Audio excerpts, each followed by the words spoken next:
एक लड़की चाय कितने की दी, ये रौबदार शब्द सुनते ही सर झुकाए हुए चाय बना रही उस लड़की ने जैसे ही अपना चेहरा ऊपर उठाया तो पाया काले पठानी सूट में एक युवा खड़ा था। चौड़ा माथा, नीली आंखें, लंबा कद और पीठ पर बैकपैक लटकाए।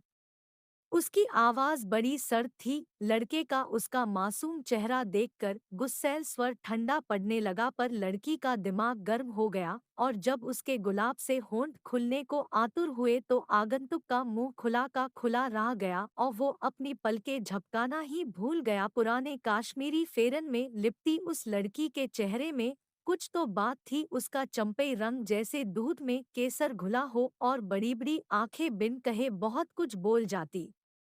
ए लड़की नहीं, कुछ नाम भी है मेरा, ठीक से बात नहीं कर सकते तुम? वो तुनक कर बोली। 10 रुपए से लेकर 25 तक की है। पर ये बताओ, तुम्हें तमीज नहीं बात करने की? अरे चाय खरीद रहे हो तो मेरी भी लागत लग रही है, कोई मुफ्त में नहीं ले रही पैसे तुम्हारे कनेर। ये क्या करती तुम? अरे चंदा हेलीकॉप्टर गाहक खुदा के माफिक होता है। अंदर से आती आवाज ने उसकी सोच पर विराम लग गया।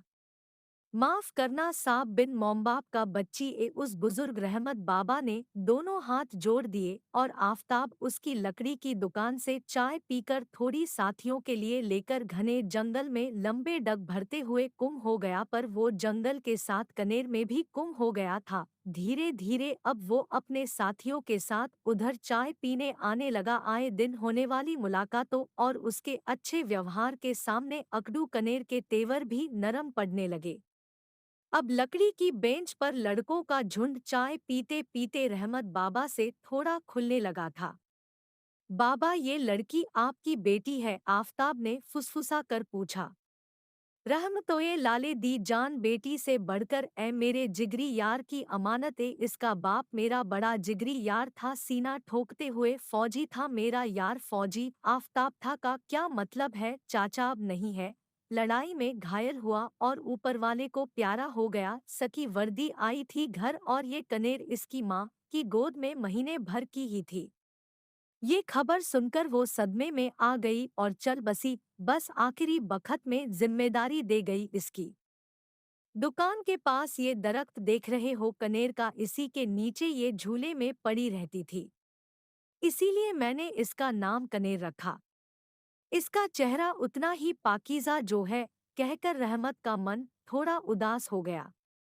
उस दिन आफताब के मन में और प्यार भर गया कनेर के लिए। उसने उसे यही बताया था कि पढ़ने आया हूँ इधर और घर का खाना याद करता हूँ। कनेर भी अब कभी कभी कोई अच्छी चीज बनाती तो उसके लिए बचा रखती। वक्त की कोख में प्रेम का बीज पड़ गया था और अंकुर फूटने लगे थे। अब कनेर अपने रूपरंग पर ध्यान देने लगी। उसके आसपास आफताब नाम की खुशबू जैसे हवा में घुली घुली सी थी। कुछ खोई खोई और शर्माई सी रहने लगी वो, कभी तुनक मिजाज समझी जाने वाली लड़की। आफताब भी बाहर जाता तो अपना सामान उसके पास रख जाता। हाँ, इस बार जाने से पहले एक अंगूठी भी लाया था और रहमत बाबा को देकर बोला, कुछ दिनों के लिए जा रहा हूँ, वापस आते ही इसे पहनाकर शादी करूंगा। ये मेरे माँ की है, जल्द ही कनेर मेरी शरीक ए हयात बनेगी। आफताब बच तो गया पर अपंग हो गया था। उसे उम्रकैद की सजा हुई, उसके कुछ साथी खत्म हो गए। इंस्पेक्टर साहब ने कनेर की सिफारिश की इनाम के लिए और उस फौजी की परछाई ने कहा मुझे भी उम्रकैद मिले और आफताब के पास खड़ी हो गई।